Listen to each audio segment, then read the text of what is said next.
Where are most of the people employed, सबसे ज़्यादा लोग किस क्षेत्र के अंदर काम करते हैं या एंगेज है, मतलब एंगेज किस में ज़्यादा रोजगार मिला हुआ है लोगों को, किस क्षेत्र के अंदर, पहले कितने था और अब किस में। Graph 2 presents percentage share of the three sectors in GDP. Now you can directly see the changing models of the sectors over the 40 years.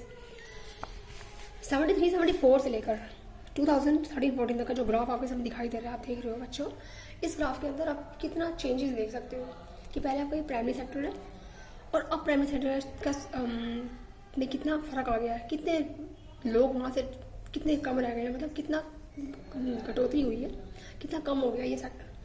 उससे ज़्यादा इस सेक्टर में लोग पहले कम थे तो इस सेक्टर में ज़्यादा हो गए हैं। और सबसे ज़्यादा बड़ा है सेवा क्षेत्र हमारा, सबसे ज़्यादा विकसित वाला सेवा क्षेत्र होगा।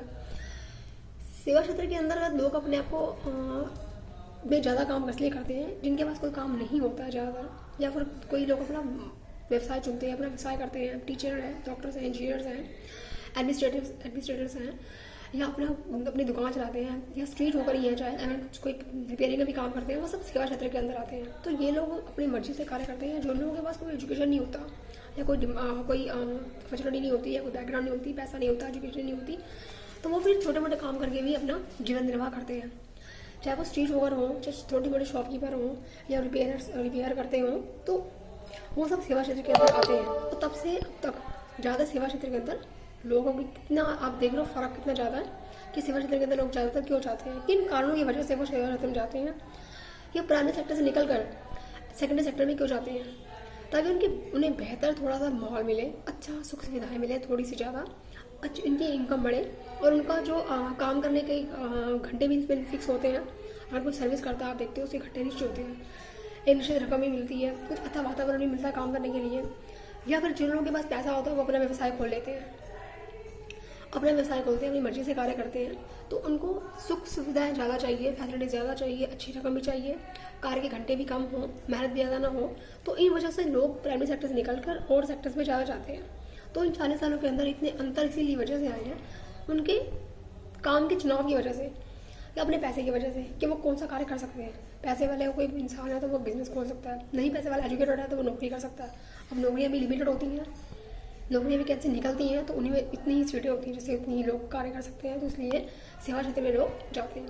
अब आप देखिए, अब जब से इंटरनेट आया हुआ है तब से लोगों का काम कितना फैल गया है, ये भी एक सेवा क्षेत्र है। कम्युनिकेशन कितना बड़ा है, लोगों का संपर्क कितना बड़ा है। सेवा क्षेत्र आप फ्लिपकार्ट देखते हो, जैसे ये आपकी बुक में नहीं है बच्चों, मैं अपने पास से बोल रही हूँ, जैसे फ्लिपकार्ट है, फेसबुक है, आप देखते हो, यूज़ करते हो, गूगल्स है, और भी चीज़ें ऐप्स हैं, इतनी एड्स आती हैं। तो इन सब चीज़ों से लोगों को कितना कार्य बढ़ गया है, ये सब सेवा क्षेत्र के अंदर आते हैं।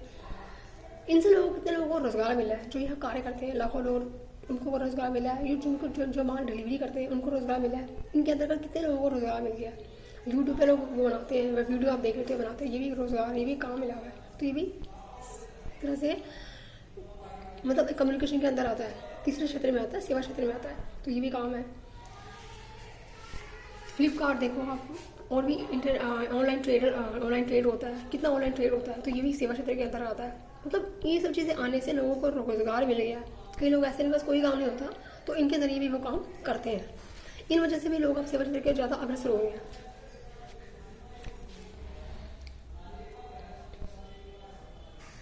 A remarkable fact about India is that while there has been change in the share of the three sectors in GDP, a similar shift has not taken place in employment. Graph 3 shows the share of employment in the three sectors in 1972, 73 and 2011-12.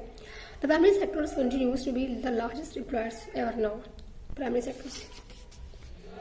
आप देखिए इस graph में बच्चों, सबसे ज़्यादा primary sector हमारा primary sector है। और अब 14, 11, 12 में प्राइमरी सेक्टर में कितना कम हो गया। प्राइमरी सेक्टर से लोग काफ़ी कम हो गए हैं, मतलब एम्प्लॉयमेंट काफ़ी कम हो गया प्राइमरी सेक्टर के अंदर। प्राइमरी सेक्टर में कि बजाय लोग ज़्यादातर अच्छी सुविधाओं के साथ काम करना चाहते हैं। अब तो प्राइमरी सेक्टर में भी कितनी सुख सुविधाएं हैं, नए ट्रैक्टर्स, नई सुख सुविधाएं हैं, बीज पानी की व्यवस्था, कितना उन लोगों को मिलता है। मतलब इतनी सुविधाएं हैं कि आसानी से एग्रीकल्चर हो सकता है। फिर भी लोग और क्षेत्र के ज़्यादा, जैसे आजकल एजुकेशन बढ़ गया, तो एजुकेशन बढ़ने की वजह से भी लोग इस क्षेत्र से निकल कर दूसरे क्षेत्रों में जा रहे हैं। पढ़ लिखे चाहता है कोई इंसान, तो चाहे वो किसान की फैमिली हो, कोई भी हो, छोटी फैमिली हो, लेकिन पढ़ने की वजह से वो लोग नौकरी तरफ जाते हैं या सेवा क्षेत्र अपना बिजनेस खोल लेते हैं, तो इस क्षेत्र से कम होते जाए, इस क्षेत्र से निकल के लोग दूसरे क्षेत्रों में जाते हैं सुविधाओं के कारण, अच्छे मेहनत के कारण, अच्छी सैलरी के कारण, अच्छे व्यवसाय कारण, अच्छे माहौल के कारण और अच्छे एजुकेशन के कारण वो अपना व्यवसाय बदलना चाहते हैं, जिससे उनका कार्य क्षेत्र बदल जाता है। Through industrial output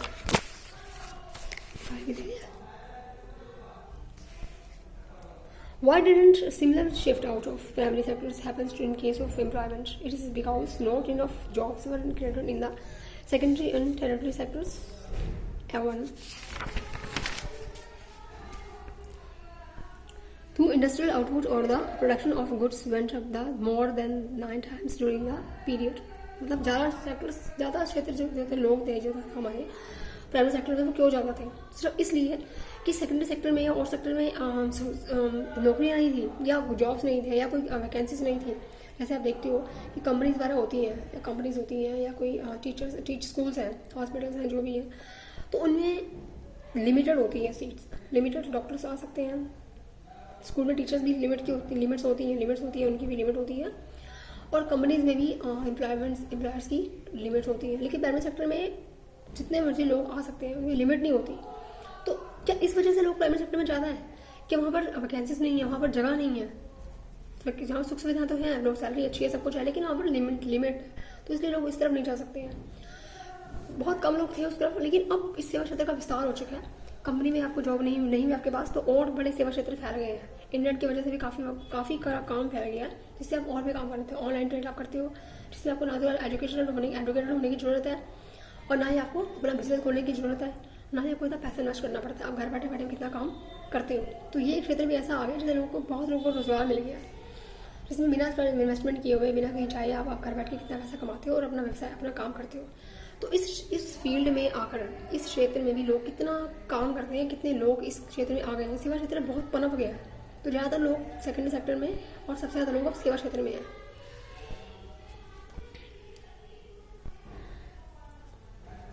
Times in the industries during the period, employment in the industries went up by around 3 times. The same thing applies to the tertiary sectors as well. आप देखिए कि कंपनी द्वारा हो जाती है, सेकेंडरी सेक्टर्स होता है, उसमें 9 टाइम्स मतलब से एक साल के अंदर 3 टाइम्स निकलती हैं, वैकेंसीज निकलती हैं। तो मतलब 3 टाइम्स निकलती है और उसमें भी लिमिट होती है। आप मान लो 2000 वैकेंसीज निकली है या 5000 निकली, 10,000 निकली है, लेकिन एग्रीकल्चर फील्ड में कोई लिमिट नहीं होती। जिनके पास ज़मीनें हैं वो काम कर रहे हैं, जो जिनके पास कोई काम नहीं है तो वो एज लेबर का काम कर रहे हैं, तो कोई लिमिट नहीं है जिनके पास। लेकिन प्राइवेट सेक्टर में वही काम कर सकते हैं, वही काम करते हैं, ज़्यादातर लोग काम कर लेते हैं जिनके पास, जो अपने मुर्गी पालन कर रहे हैं, वैसे सब मुर्गी पालन बड़ा उद्योग है। और भी आप फैक्टर्स देखिए, प्लास्टिक है, लोहा है, माइनिंग का काम है, या पशुपालन है, मुर्गी पालन है, ये सब काम जो है कपास वगैरह, यार्न वगैरह या एग्रीकल्चर में, इन सब कामों में या तो अपने व्यवसाय है वो लोग काम करते हैं, या जिनके पास कोई बैकग्राउंड नहीं है, कोई पैसा नहीं है, वो लोग फिर ऐसे लेबर काम करते हैं। लेकिन कोई लिमिट नहीं हो सकती। अगर इनमें 4 लोग आ भी सकते हैं और 4 लोग यहाँ से चले भी जाते हैं, तो कुछ लोगों को जाने से प्रोडक्शन में फर्क नहीं पड़ता, वो एज इट इज चलता रहता है। लेकिन कंपनीज या दुकानों का काम या टीचर का काम रुकता है उनके जाने से, तो उनकी वैकेंसीज लिमिट की होती है, तो वो वहाँ पर लिमिट के कोई लोग ही काम कर सकते हैं। लेकिन अपना व्यवसाय कोई भी खोल सकता है। आप अपना व्यवसाय को छोटा मोटा काम अपना खोल सकते हो सेवा क्षेत्र के अंदर, तो उसकी भी लिमिट नहीं है। उससे आप अपने आप को सिक्योर भी करते हो, आपको बेहतर माहौल भी मिलता है, आप कमाई भी करते हो, आपके घंटे भी लिमिट के होते हैं, आप लिमिट जितने टाइम तक काम कर सकते हो, कोई लिमिट नहीं होती, आपके कोई बाउंडेशन नहीं होता। और सेकेंडरी सेक्टर में भी लिमिट के घंटे होते हैं, आपको लिमिट में काम करना पड़ता है, इसलिए लोगों को सेकेंडरी सेक्टर में जाना अच्छा लगता है। अगर वो एजुकेटेड है, कम एजुकेटेड है, तो काम के हिसाब से वो इस सेक्टर में अपने को ज़्यादा सिक्योर फील करते हैं, ताकि वो ज़्यादा अच्छी अर्निंग करके अपना जीवन निर्वाह कर सके। As a result, more than half of the workers in the country are working in the primary sector.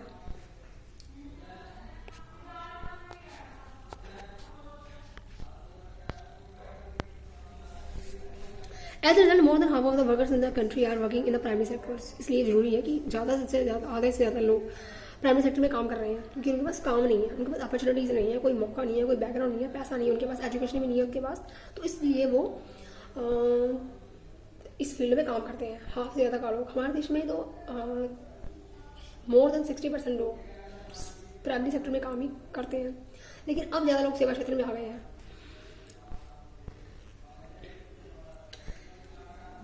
Mainly in agriculture producing only a quarter of the GDP, मतलब जो एग्रीकल्चर फील्ड का है जो सिर्फ क्वार्टर मतलब सिर्फ 1/4 ही उत्पादन कर पाता है टोटल GDP का। टोटल ग्रोस डोमेस्टिक प्रोडक्शन, सकल घरेलू उत्पाद। In contrast to this, the secondary and tertiary sectors produce 4/5 of the produce, whereas they comprise less than half of the people.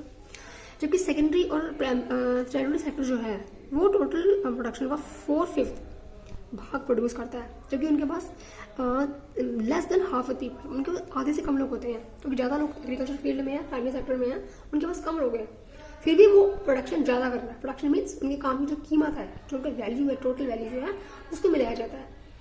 Primary sector का टोटल वैल्यू जो last production होता है वो, और उसका जो लास्ट प्रोडक्शन की वैल्यू है वो वैल्यू मिलाई जाती है। किसका ज़्यादा है? इस सेक्टर में ज़्यादा है। Does this means that the workers in agriculture are not producing as much as they could? इसका मतलब ये एग्रीकल्चर में जो लोग हैं वो जितना प्रोड्यूस कर सकते होते हैं प्रोड्यूस नहीं कर रहे। क्या इसका ये मतलब है? What is meant in is that there are more people in agriculture than is necessary. There are more people in agriculture than is necessary. जितने लोग हैं उतने लोग होने चाहिए, जरूरत के हिसाब से ज़्यादा लोग हैं प्राइमरी सेक्टर में। प्राइमरी सेक्टर में जरूरत से ज़्यादा लोग हैं। मतलब कई लोग ऐसे होते हैं जो बिना वजह भी काम करते हैं, मतलब काम की इतनी जरूरत नहीं होती, इतने लोगों की जरूरत नहीं होती, लेकिन वो काम करते हैं। सपोज एक फैमिली है, बस अपनी जमीन तो है लेकिन कोई फैसिलिटीज नहीं है, उनके पास कोई काम भी नहीं है, कोई एजुकेशन भी नहीं है, कोई पैसा भी नहीं है लगाने के लिए, तो वो अपने खेत में काम करते रहते हैं। अगर 2 लोग घर में है तो 2 लोग काम करते हैं, 3 है तो 3, 4 है तो 4 काम करते हैं। तो ज़्यादातर लोग उस फील्ड में काम कर रहे हैं, लेकिन काम इतना प्रोडक्शन भी नहीं हो रहा और उन्हें कोई और काम नहीं मिल रहा, इसलिए वो लोग काम कर रहे हैं। अगर उनके निकलने से कोई फर्क नहीं पड़ता, अगर 2 लोग कम भी काम करेंगे तो प्रोडक्शन उतना ही रहेगा, क्योंकि उनके पास फैसिलिटीज नहीं है। तो ज़्यादातर लोग अपने किसी सुविधाओं के ना होने की वजह से उसी काम में ज़्यादा चले जाते हैं, और लोग अपॉर्चुनिटीज़ ना होने की वजह से, कोई काम ना होने की वजह से वो उसी फील्ड में ज़्यादा जाते हैं, और 2 के 4 के 8 लोग भी उसमें काम में लग जाते हैं, और इसलिए उनके जाने से प्रोडक्शन में फ़र्क नहीं पड़ता। उनकी हटने से या 4 लोग हटने से, आधे लोग होने से भी प्रोडक्शन उतनी की उतनी रहती है, क्योंकि कई लोग आते भी हैं और कई लोग एक्स्ट्रा भी लगे होते हैं, जिनके जाने से भी प्रोडक्शन में कमी नहीं आती। अगर उन्हें कोई काम मिल जाता है, अगर उन्हें अच्छा काम मिलता है, उनकी एजुकेशन अच्छी हो जाए इस वजह से, या उनके पास कोई पैसा आ जाए इस वजह से, या उनकी फैसिलिटी मिल जाए इस वजह से, या उन्हें कोई मौका मिले, तो वो और फील्ड में चले जाते हैं, और जिससे उनका व्यवसाय बदल जाता है। For instance, take the case of a small farmer, Lakshmi, owning about 2 hectares of unirrigated land, depending only on rain and growing crops like jawar और अरहर। आप लक्ष्मी का उदाहरण लीजिए, पहले मैंने एक उदाहरण लिया था, उसमें क्या था कि उसकी अपनी ज़मीन है जिसमें कि उसकी पूरी फैमिली काम करती है, इतने लोगों की ज़रूरत नहीं है, लेकिन उसके पास फैसिलिटीज़ नहीं है, अनइरिगेटेड लैंड है, मतलब उसकी सिंचाई नहीं हुई, इसकी सिंचाई नहीं हुई खेती, तो मतलब पानी नहीं है उस खेत में, तो उसमें वो काम करती है, और रेन पर डिपेंड है वो, जबकि वो ज्वार और बाजरा को ज्वार और अरहर को उगा रही है और उस क्रॉप्स को ग्रो कर रही है, लेकिन उसके पास रेन की पानी की कोई फैसिलिटी नहीं है। All 5 members of our family work in the plot throughout the year. Why? Throughout the मतलब पूरे साल वो अपनी फैमिली के ऊपर काम करते हैं। क्यों काम करते हैं? क्योंकि इनके पास और कोई अपॉर्चुनिटी नहीं है, कोई मौका नहीं है।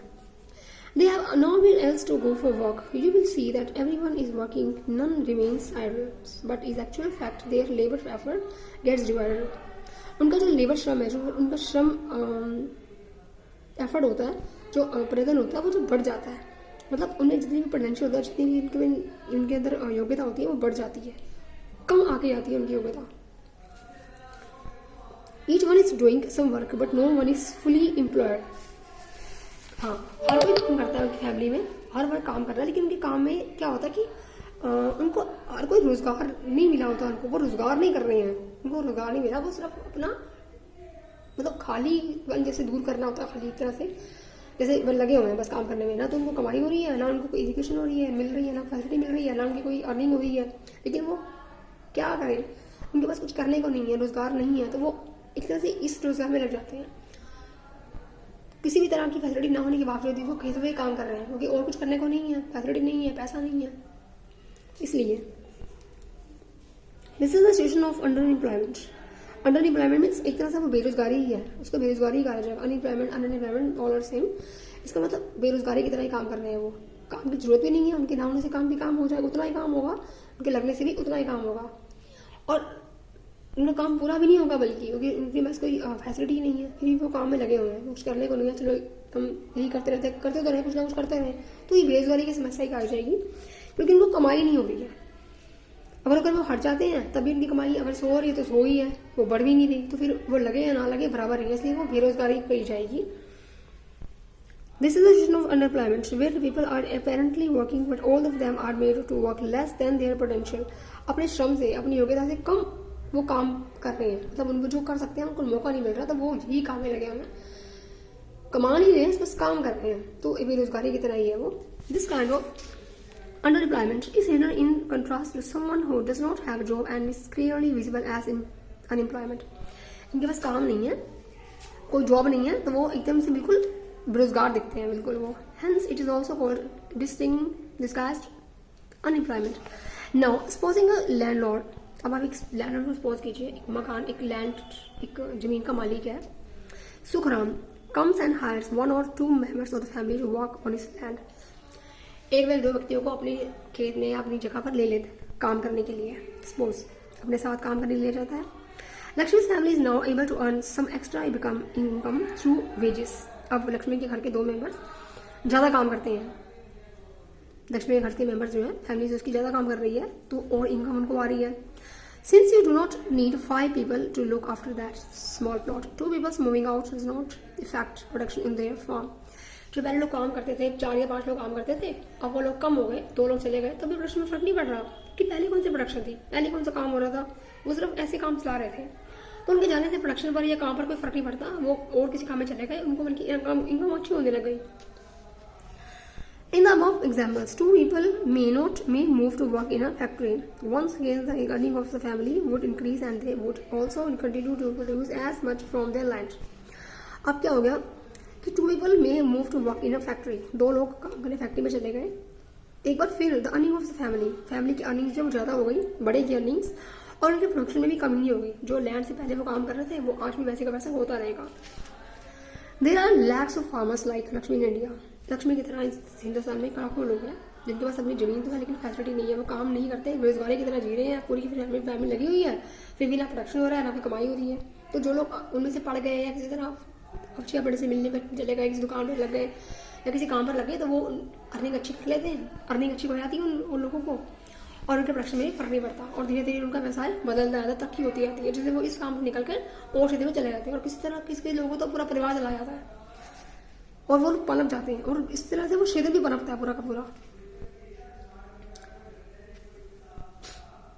There are lakhs of farmers like in Lakshmi India. This means that even if we remove a lot of people from agricultural sector and provide them with proper work elsewhere, this means that even if we remove a lot of people from agricultural sectors and provide them with proper work elsewhere, agricultural production will not suffer. इसका मतलब अगर हम कितने भी लोगों को इस field से निकालकर और फील्ड में डालते हैं तो इस फील्ड में फर्क नहीं पड़ेगा, क्योंकि जितने लोग लगे हुए हैं उससे कम लोगों में भी काम चल सकता है, क्योंकि सारे लोग फैसिलिटी में काम नहीं कर रहे हैं, कई लोग ऐसे काम कर रहे हैं, तो वो लोग निकल जाके उस सेक्टर में काम करते हैं तो उनसे कोई फर्क नहीं पड़ता, प्रोडक्शन वैसे की वैसे रहेगी, उनको इनकम भी अच्छी होगी, सेक्टर बदल जाएगा और वो बेहतर से काम करेंगे। इससे लोग अपना व्यवसाय बदलना पसंद करते हैं, और इसी वजह से कई लोग इसी चीज़ से निकल कर जैसे इसको मौका मिलता है वैसे फिर दूसरे व्यवसाय में वो चले जाते हैं और वो क्षेत्र पनपता है, और यहाँ भी प्रोडक्शन में कमी नहीं होती, यहाँ भी प्रोडक्शन होता रहता है, और उस प्रोडक्शन में भी कमी नहीं होती, उस प्रोडक्शन में कमी नहीं होती। और अब तो सेवा क्षेत्र में इतना पनप गया, सेकेंडरी सेक्टर इतना पनप गया, और कितना चेंजेस आप देखते हो 40 ईयर्स में, कितने लोग प्राइमरी सेक्टर से निकलकर और क्षेत्रों में आ गए हैं, और सबसे ज्यादा सेवा क्षेत्र में पनप रहा है। काम, अच्छी अर्निंग, अच्छा माहौल, निश्चित घंटे, आपको काम की हो, ज़्यादा काम ना करना पड़े, और प्रोडक्शन मतलब अच्छी हो, और आपको बेहतर सुविधाएं मिले, इस वजह से आप अपना काम में व्यवसाय बदलते हो, और अपने व्यक्तिगत जरूरतों के हिसाब से, व्यक्तिगत मतलब हमारे जो हम चाहते हैं उस हिसाब से हम अपना व्यवसाय बदलते हैं, और इन्हीं वजह से लोग उस क्षेत्र निकल के इस क्षेत्र में आए हैं। तो अब तक देखिए, तब कौन से लोग, कितने % लोग इसमें थे और अब कितने % लोग हैं। 73-74 से लेकर 2011-12 तक कितना फर्क आ गया है, कितने लोग इस क्षेत्र में आए हैं, सेवा क्षेत्र में कितने लोग बढ़े हैं या दूसरे क्षेत्र में कितने लोग आए हैं। प्राइमरी सेक्टर में प्राइमरी सेक्टर में 25.4% की कमी आ गई है 73-74 से लेकर 2011-12 तक 25% 4% की कमी आ गई 25% 4% की कमी आ गई है। और सेवा क्षेत्र में सेकेंडरी सेक्टर में 13.4% लोग बढ़ गए हैं। इतने 40 ईयर्स में इतने लोग बढ़ गए हैं सेकेंडरी सेक्टर में, जबकि 30% लोग ट्रेड करते हैं। और अब इस वक्त ज़्यादातर लोग 51% लोग सेवा क्षेत्र में हैं, मतलब हाफ समझ लिया, हाफ पीपल सेवा क्षेत्र में काम कर रहे हैं। जैसे छोटे मोटे काम करते हैं, स्ट्रीट वर्कर्स हैं, चाहे अपने व्यवसाय करते हैं, जो दुकान पे काम करते हैं, या टीचर्स, डॉक्टर्स, इंजीनियर्स इस चीज़ में आते हैं, लॉयर्स इस चीज़ में आते हैं, या कम्युनिकेशन में आते हैं। और अब मैंने आपको बताया कि इंटरनेट से जुड़े हुए कितने लोग हैं जो अब काम करते हैं, जो सेवा क्षेत्र में आता है। कनेक्शन पूरा का पूरा कम्युनिकेशन क्षेत्र, ऑनलाइन ट्रेड करना, आप देखते हो, आप भी करते हो काम, फोन चलाते हो, तो इन सब ट्रेड आने से, इतने सारे ऐप से, इतने सारे गूगल फेसबुक पे कितने काम करते हैं लोग, तो ये सेवा क्षेत्र से पनपा है। तब से कितने लोगों को रोजगार मिल गया। इसमें आपको ज़्यादा, कई लोग जितना ज़्यादा पढ़ लिखे भी नहीं होते, फिर भी फ़ोन पे काम करते हैं, फ़ोन पे का काम होता है। इस क्षेत्र में लोग काम करना पसंद करते हैं। This unemployment can also happen in other sectors. For example, there are thousands of casual workers in the service sectors in urban areas. Yes. ये जो अनएम्प्लॉयमेंट का काम है, मतलब अनएम्प्लॉयमेंट जो है, बेरोजगारी जो है, वो और सेक्टर्स में हो सकती है। आप देखो कि प्राइमरी सेक्टर में अगर लोगों को काम नहीं मिल रहा, तो क्या शहरों में भी लोगों को काम मिल रहा है? शहरों में जो लोग हैं वो अच्छी तरह पनप रहे हैं, अच्छी तरह काम कर रहे हैं? नहीं, ये जरूरी नहीं है। वहाँ भी से बहुत सारे लोग हैं जो बहुत ही छोटे मोटे काम करते हैं, ठेला चलाते हैं, रेडी चलाते हैं, गलियों में घूमते हैं, सामान बेचते हैं, जो बहुत छोटे छोटे काम करते हैं, प्लम्बर्स हैं, मोची हैं, ऐसे लोग जो प्लास्टिक का सामान, सब्जियां वगैरह बेचते हैं रेडियो के ऊपर, दिन भर काम करते हैं, लेकिन फिर भी उनको अच्छी अर्निंग नहीं होती। इनको भी सेवा क्षेत्र में कहा जाएगा, लेकिन इनकी कमाई अच्छी नहीं है, मतलब बेरोजगारी यहाँ भी है, उनके पास भी मौका नहीं है, उनके पास भी एजुकेशन नहीं है, उनके पास भी पैसे नहीं है इन्वेस्ट करने के लिए, तो वो ये काम करते हैं। तो एक तरह से बेरोजगारी वाला काम ही है, कमाते भी नहीं है, कमा भी इतना नहीं पाते, अगर जीवन निर्वाह भी नहीं कर पाते, फिर भी सारा दिन काम करते हैं, तो बेरोजगारी की कगार पर ही खड़े हुए एक तरह से वो लोग। लेकिन वो लोग भी काम कर रहे हैं, उनके पास अपॉर्चुनिटी नहीं है, और अपॉर्चुनिटी मिलती है तो अच्छे काम में जाते हैं, जिनको अपॉर्चुनिटी मिल जाती है वो व्यवसाय बदल लेते हैं, तो वो क्षेत्र बढ़ता है। फिर जैसे कि सेवा क्षेत्र में भी वो लोग काम करेंगे जिनके पास कुछ स्किल होगा, कुछ काम करना आता होगा, उनको कुछ नहीं आता, या जो स्किल नहीं है, या कुछ भी, या कोई भी चीज़ हो, तो छोटे मोटे काम करके वो गुजारा करते हैं, तो वो एक तरह से बेरोजगारी कहे जाएंगे। लेकिन फिर भी वो काम करते हैं, उनके पास मौका नहीं है कुछ करने का। ये शहरों में होता है, अर्बन एरिया में भी होता है ऐसा काम, ग्रामीण क्षेत्र हो, अर्बन एरिया हो, तो इससे वो नहीं है, दोनों क्षेत्रों में बेरोजगारी की समस्या बराबर ही है। वहाँ खेतों में काम ज़्यादा है, खेती ज़्यादा होती है, लेकिन वहाँ भी लोग ऐसे वक्त में लगे हुए हैं जैसे कि बस एक्स्ट्रा लगे हुए हैं, सुख सुविधाएं नहीं है। और शहरों में भी इतने लोग काम करते हैं, लेकिन ट्रेडर्स बहुत कम है, अच्छे व्यवसाय बहुत कम है, कंपनी से कम लाभ करते हैं, टीचर्स के मुकाबले ये लोग ज़्यादा है। जो गरीब लोग हैं, फैसिलिटीज ना होने की वजह से, पैसा ना होने की वजह से छोटे मोटे काम करते हैं, तो